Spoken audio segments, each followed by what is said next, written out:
Have you ever stopped to think that the names on the Forbes list might just be the tip of the iceberg, placed there to distract our attention from true power? While the world chases volatile stocks and noisy headlines, a parallel reality exists. A realm of secret wealth where the true capital isn't money, but silence. We are talking about global elites operating in the shadows, holding lost technologies capable of rewriting history, yet kept under lock and key to ensure invisible control over humanity.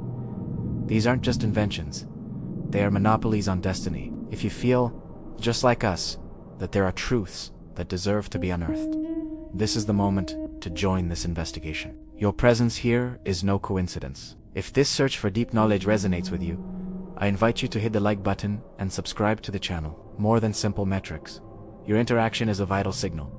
It tells the system that this community of free thinkers demands content with substance, allowing us to continue bringing to light what many prefer to keep in the dark. Tell us in the comments what brought you here, or if you have ever felt that progress has been deliberately held back. Your insight is the fuel for this journey. But the unsettling question remains: what innovations were these that generated incalculable fortunes entirely out of our sight? Prepare yourself. What we are about to reveal starts with a spark they tried to extinguish a century ago. Case 1. The energy that never reached the grid. To understand the true dimension of what was lost or other, what was surgically removed from our timeline, we need to go back to the early 20th century. A vibrant era of smoke, steel, and industrial promises. It was against this backdrop of accelerated transformation that one man dared to look beyond the visible horizon, proposing something that would not only change the economy, but the very structure of human civilization. Nikola Tesla wasn't just trying to improve the light bulb or optimize an engine. His vision was, in essence, liberating. He looked at the Earth itself and saw not an inert rock floating in space, but a colossal conductor, a living dynamo ready to be tuned. The Wardenclyffe project, the famous tower that stood on Long Island, was not merely an extravagant radio antenna. It was the pulsing heart of a world system designed to transmit electrical energy through the Earth's crust and the atmosphere, accessible to anyone anywhere, simply by driving a rod into the ground. Imagine the impact of this. Imagine the implications of an energy source that doesn't rely on tons of copper, coal-fired power plants, or complex distribution grids that charge by the kilowatt. We are talking about a resource as ubiquitous as the air we breathe. However, behind the scenes of power, where the true decisions are made far from the spotlights, this utopian vision triggered a red alert. J.P. Morgan, the financial titan funding Tesla's ambitions, was not a philanthropist seeking humanity's spiritual evil. He was a banker, an architect of monopolies. The moment the hidden truth about Tesla's technology became clear to Morgan was the moment Wardenclyffe's fate was sealed. Legend has it that the fatal question was asked: if anyone can access this energy freely, where do I put the meter? This question, brutal in its simplicity, summarizes the mindset that has governed global elites for centuries. Profit requires scarcity.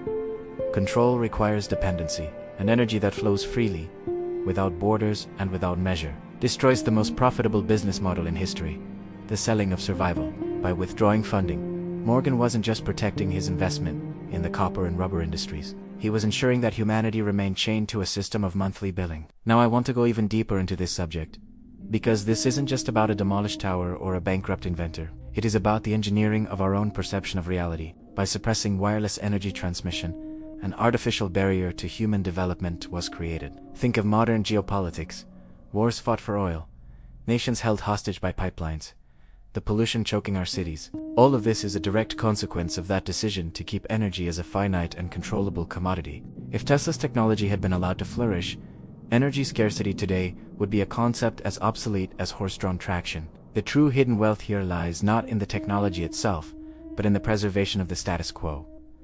The trillion-dollar fortunes of today's oil companies and power grids are, in truth, the ghost of that murdered innovation. They profit from the inefficiency they chose to maintain. This journey through history as forgotten corridors shows us that scientific progress does not follow a straight upward line. It is pruned, diverted, and sometimes buried. Wardenclyffe Tower was dismantled for scrap in 1917. But the physical principles discovered by Tesla did not cease to exist. The laws of nature cannot be repealed by bankers, only hidden. There are persistent rumors, whispers, in advanced engineering circles, that this technology did not die with Tesla. It is speculated that, far from the public eye, in black projects funded by budgets that appear on no official record, wireless energy transmission is an operational reality reserved for military applications or for the exclusive use of those who inhabit the top of the pyramid. While we continue to pay bills and charge batteries, there is the disturbing possibility that the solution to the global energy crisis already exists, locked in a patent vault or classified as a state secret. The suppression of this technology shaped our collective mindset, making us accept limitation as something natural, when in fact it was an artificial imposition. The revelations of what could have been generate a mixed feeling of fascination and outrage. Fascination for human genius, and outrage for the greed that contained it. Tesla's legacy serves as a grim warning. Having the ability to change the world is not enough, if that change threatens the coffers of those who hold power. Free energy represented the total autonomy of the individual, and there is nothing more dangerous to a system of control than a citizen who does not need it to survive. It is unsettling to realize that the infrastructure we see today, the cables cutting across the skies and the smokestacks marking the horizon, are not monuments to our advancement, but scars of a lost opportunity. And if energy was contained, what about physical matter? If they managed to hide the fire of the gods, did they also manage to hide secrets about the very stone and metal that build our cities? To know who is truly tuned in to this frequency of discovery, and who can read between the lines of official history, I ask you to leave just one word in the comments: freedom. If you have made it this far and understood the weight of what was denied to humanity, write that word, and let's continue to unravel what is to come. Case 2. Ancient materials modern science cannot replicate. We look at our glass and steel skyscrapers, and our suspension bridges with a quiet arrogance, convinced that we live at the peak of human engineering. We believe that chronology is synonymous with evolution, that today is always superior to yesterday. However, that is one of the most carefully constructed illusions of the modern era. If we scratch the surface of this belief, we find disturbing cracks. While modern infrastructure designed with supercomputers and synthetic materials begins to degrade in 50 or 100 years, requiring constant repairs and astronomical maintenance budgets, there are structures erected to millennia ago that not only survive, but become stronger with each passing day. The case of Roman concrete is not merely an archaeological curiosity. It is an affront to the logic of the contemporary construction industry. The Pantheon, with its unreinforced dome, and the breakwaters protecting ancient harbors in the Mediterranean, defy the corrosion of time in a way our modern Portland cement never could. The secret lies in a lost alchemy, the use of volcanic ash, lime, and seawater. Modern science took decades to unravel what Rome's engineers knew intuitively. Their concrete is a living material. When seawater penetrates its cracks, instead of corroding the structure as it does with today's reinforced steel, it triggers a chemical reaction that creates tobamorite, a rare mineral that grows and fills the fissures, welding the rock back to its original integrity. It is a material that heals itself. Now, pause and reflect on the economic impact of this. We live in an economy based on obsolescence and cyclical replacement. The world's largest construction firms do not profit merely from building. They profit from decay, road maintenance contracts, bridge repairs, and infrastructure reconstruction move trillions of dollars annually. A road that repairs itself and lasts 1,000 years is not a miracle for the current market. It is a financial nightmare. The loss formula might not be lost by chance, but ignored out of convenience. The corporate mindset focuses on the fiscal quarter, not the millennium. The decision to use inferior materials, which ensure a continuous flow of need and expense, is one of the invisible gears keeping money circulating from taxpayers' hands into corporate coffers. Now I want to go even deeper into this subject, because concrete is just the rough foundation of this story. If we look at metallurgy, the mystery becomes even sharper. During the Crusades, Europeans encountered swords in the Middle East that seemed to defy the laws of physics. Damascus steel, legends said these blades could cut a silk scarf falling through the air and, in the next moment, split a rock without losing their edge. For centuries, this was thought to be exaggeration, battlefield myth. But recent microscopic analyses revealed a hidden truth that left scientists baffled. Inside these ancient blades, forged in clay ovens without any digital technology, carbon nanotubes were found. Yes, nanotechnology. We are talking about molecular structures that modern science only began to understand and manipulate in recent decades, present in swords forged hundreds of years ago. How did ancient blacksmiths manage to manipulate matter at an atomic level? The knowledge of how to select the ore, the exact temperatures, the organic materials added to the forge, all of this created a metallic composite of superplasticity and unmatched hardness. And then, abruptly, production stopped in the 18th century. The recipe vanished. Some say the specific ore mines were exhausted. Others suggest the secret was guarded by a circle so tight it died with its masters. But consider the perspective of strategic revelations. Imagine a private military company, or an aerospace conglomerate rediscovering and patenting the exact process to create carbon nanotubes, on an industrial scale and at low cost. Just as the ancients did. They wouldn't just be selling steel. They would hold a monopoly on the strongest, lightest material on the planet. The value of this is incalculable. It would transform aviation, space exploration, architecture, and weaponry. Whoever possesses this ancient wisdom holds an absolute competitive advantage. Behind the scenes of advanced materials labs, the race is not just to invent the new, but to decipher the old. The journey to recover these lost technologies is hindered not only by a lack of records, but perhaps by an active will to maintain the status quo. If indestructible materials reach the consumer market, the consumption cycle would collapse. Durability is the enemy of quick profit. Therefore, these lost technologies represent a fork in humanity's destiny.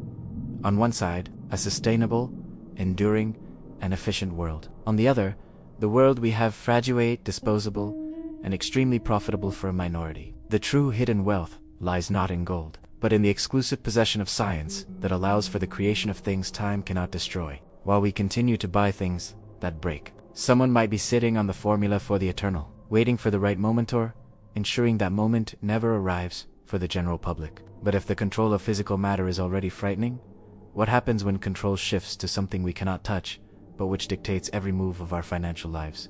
If this reflection on purposely forgotten durability resonates with your perception of how the world works, leave the word eternal in the comments. Right, just that, so we know you understand the value of what remains. And now, we must leave the world of steel and stone to enter a realm where wealth moves faster than human thought. Case 3. Financial algorithms that predict human behavior. While humanity remains mesmerized by the solidity of steel and the grandeur of concrete, a silent and overwhelming shift has occurred without most realizing it. True wealth has ceased to be physical and has become ethereal, dematerializing into an invisible web of light signals, traveling through fiber optic cables at the bottom of the oceans. If in the previous chapters we spoke of energy that could liberate the world and materials that could sustain it eternally, here we enter the territory where the value of human labor is captured and redistributed in fractions of a second. The financial market, as presented to us in news reports and investment apps, is a facade, a well-staged theater designed to maintain the illusion of participation and opportunity. Behind the scenes, reality is governed by a lost technology, not because it was forgotten, but because it was deliberately hidden behind impenetrable firewalls and draconian non-disclosure agreements. We are talking about high-frequency trading algorithms and predictive artificial intelligences that have transformed the stock market into a battlefield where human beings no longer have the biological capacity to compete. Think about this. A blink of an eye takes about 300 milliseconds. In that interval of time, one of these sophisticated algorithms can execute thousands of and selling assets, manipulating prices, and extracting value before your brain even registers that the market has moved. This is the architecture of modern inequality. It isn't about luck or a nose for business. It is about pure physics. Financial elites spend fortunes drilling through mountains to lay cables in a straight line, just to gain a 3-millisecond advantage over the competition. Why? Because in those milliseconds lies the difference between banal profit and dynastic fortune. They possess the map of the terrain before the territory is even formed. This information asymmetry creates a scenario where the small investor, the one who believes they are making rational decisions based on news and reports, is actually the liquidity needed to feed the machine. He is the plankton in an ocean designed for sharks. The shocking revelation is not that the game is rigged, but the technological sophistication. Usitorigi, it mathematical tools so complex that not even their creators fully understand how they evolve, operating as black boxers that generate money out of chaos.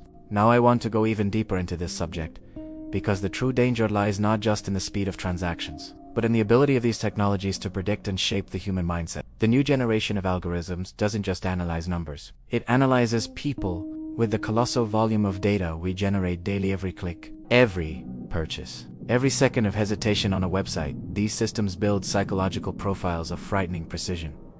They aren't just reacting to the market. They are anticipating your emotional reaction to the market. They know when you will panic and sell. They know when greed will make you buy at the top. They play against your own cognitive flaws. The transformation is total.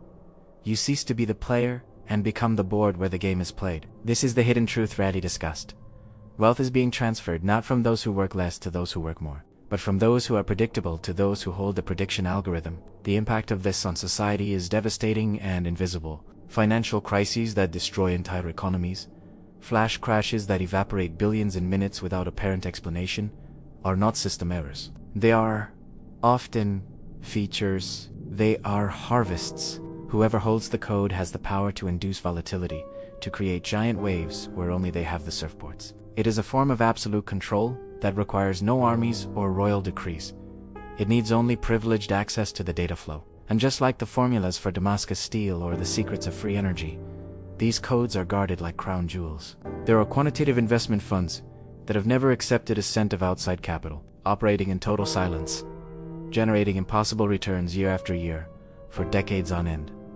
What do they know? What variables have they inserted into their equations that the rest of the world ignores? Perhaps they have coded human nature itself, turning our hopes and fears into variables in an equation of infinite profit. This journey through the world of invisible capital shows us that financial freedom, for the majority, is a statistical mirage. As long as the rules are dictated by machines operating in a temporal dimension inaccessible to human biology, we will always be at a disadvantage. The wealth generated by these technologies doesn't build bridges, doesn't cure diseases, doesn't feed the hungry. It just accumulates, dense and gravitational, distorting reality around it. It is pure power, distilled into zeros and ones. And if they can predict what you will do with your money before you even know it, the compelling question is, how far does this knowledge go? If they already master the energy that moves the world, the matter that builds it, and the financial flow that governs it, only one final frontier remains. The most sacred and paradoxical as it may seem,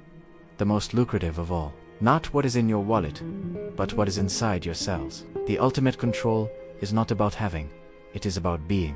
To continue unraveling this thread and enter the most intimate sphere of this silent conspiracy, I need to know if you are following the gravity of this manipulation. If the idea that your decisions may have already been calculated by a machine unsettles you, leave the phrase, "the code," in the comments. Write it to seal the understanding that ignorance is their greatest source of profit. And prepare yourself, for what comes next deals not with numbers, but with the very essence of life and death. Case 4. Medical advances that never reach the public. We have now reached the final frontier, the one that touches not what we own, but what we are. If the control of energy defines our comfort, and the control of finance defines our freedom, the control of health defines our very existence. And it is here, in the sterile and silent corridors of modern medicine, that perhaps the greatest and most disturbing secret of all resides. There is a cruel paradox hanging over the global pharmaceutical and medical industry. A patient cured is a customer lost. From a purely capitalist point of view, the definitive cure is a failed business model. Real profit, the kind that sustains trillion-dollar empires and funds powerful lobbyisms, not from solving the problem, but from managing the disease, the maintenance of life through chronic treatments, daily pills, and therapies that merely suppress symptoms without rooting out the cause, creates the perfect cash flow constant and lifelong.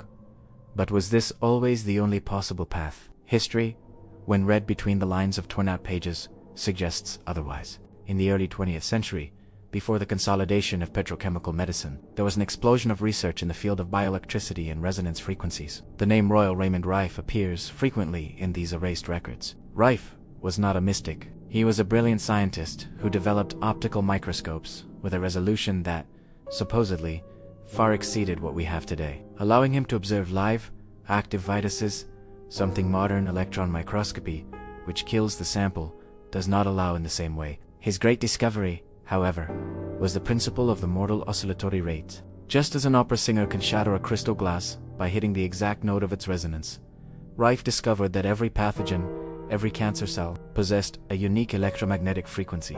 By emitting a specific counterfrequency, he could disintegrate the virus or bacterium without causing any harm to the surrounding human tissue. Reports from the ER, kept in dusty archives and often discredited as pseudoscience by the official narrative, speak of a banquet in 1934 where prominent doctors celebrated the end of all disease. The technology worked. It was cheap. It was painless. And above all, it was a real cure. But what happened next follows the dark pattern we already identified with Tesla. Labs were raided, records confiscated, reputations destroyed, and machines mysteriously malfunctioned. Medicine took a different path, focused exclusively on chemical intervention, patenable and highly profitable. The decision to bury frequency medicine was not scientific, it was economic. If a machine, which can be built once and used for decades, can cure multiple diseases just by adjusting a dial, what happens to big pharma stocks? Take Hoyaps. The impact of this suppression on humanity's journey is incalculable. How many lives were shortened? How much suffering was prolonged, just to protect dividends? Now I want to go even deeper into the subject, Because the true revelation is not just about destroyed antique machines, but about the mindset of those who hold these hidden truths today. If we believe that technology always evolves, even in secret, we must assume the terrifying possibility that cures for the diseases we fear most already exist, but they are not on pharmacy shelves. They are reserved. Imagine a level of healthcare access where cancer, cellular degeneration, or aging are not sentences, but treatable inconveniences. This creates a biological divide in the human species. An elite that lives longer with greater cognitive and physical vigor, and a working mass whose biology has managed to last just long enough to be productive before succumbing to expensive diseases that drain any accumulated wealth back into the system. This is the final transformation of society, the creation of gods and mortals, not by divine right, but by technological access. Behind the scenes of the world's most exclusive private hospitals, or in research facilities that do not appear on maps, advanced gene therapies, organ regeneration, and bioelectric manipulation may already be the norm. While we argue about the price of insulin or the efficacy of an antidepressant, the real decisions about human longevity are being made far from public scrutiny. The knowledge of how the human body actually works, that we are electrical beings in an electric universe, not just bags of chemical reactions, keeping the population ignorant about their own biological nature creates absolute dependence on the external system.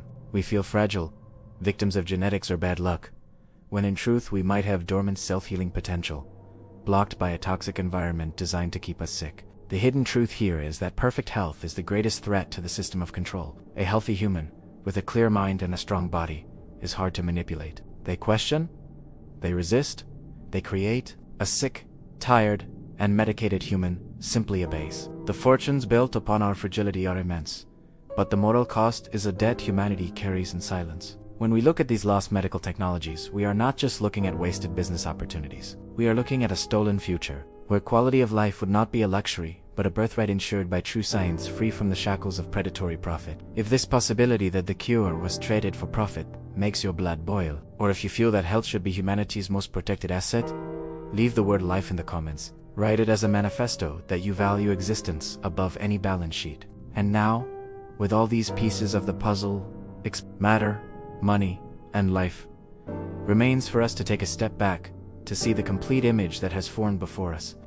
As we connect these pieces, free energy, eternal matter, the invisible code, and the silence to cure the picture becomes undeniable. True power is not the kind that flaunts itself in the headlines, but the kind that operates in the silence of the shadows, shaping the destiny of us all. If this journey has opened a crack in your perception of reality, and if you value content that respects your intelligence, I invite you to subscribe to the channel. It is the only way to ensure you are in the front row for the upcoming revelations we are preparing. Hit the like button to strengthen the connection we've forged today. And for you, who have remained attentive until this very last second, show that you are part of the minority seeking the whole truth. Write the phrase "I see" in the comments. The investigation does not end here. There is a video right next to me that perfectly complements this subject and reveals other essential secrets. Click it and continue this journey with me over there. If this made you think, question, doubt the surface, subscribe, share this video, and stay curious.